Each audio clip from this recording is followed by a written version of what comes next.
نوجوانان داسي چې هغه د اهل بدعو نه سبق وي، د بدعتیانو نه به بالکل سبق نه وای.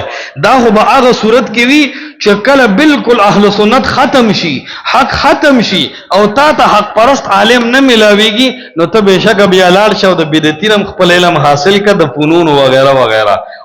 دا په درجه د احتیاط کې ورنه د اهل حق نه به سبقونه وای.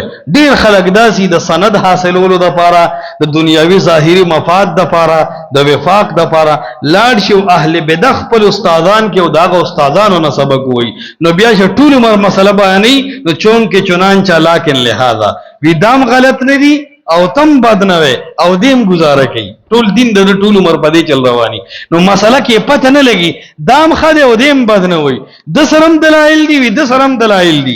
دا څه خبره شو؟ دا خو ته په عوامو د حق صفا وایا چې ما سره دلیل دی او دی اسه دلیل کوي، خو دې د دې دلیل تابعداریم د خپل امام د وجه کوي، د سره دلیل نشته، دا خواهش پرست دی او بیرتی دی او زه سلفی ما سره حق دی. بس دې ته اوریجنل حق وي چې دا سه حق وي، بیا په عوامو حق نه ګډوډيږي چې ونه دا ټول زمونږ رونه دي، دې ټول کلمه ویلې د الله دا ټول به جنت ته ځینو. بیا دا دوره جنگ سره کې، بیا په تقریر کتابونه ولیدي کې، بیا په رفع الیدین کتابونه ستلي کې، بیا په فاتحه کتاب، بیا دا ټول اهل سنت دین نه.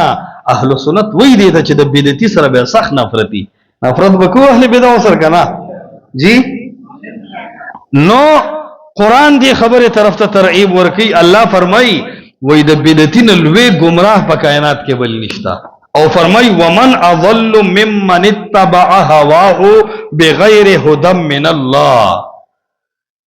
ومن اضل اسم تفضیل لغا، او چې په اسم تفضیل کې کله استفهام راغنه استغراق به عدم سره مراد ده. استغراق بالعدم دی ته وی چې اډو د دینه په اوخه بل درجه نشته.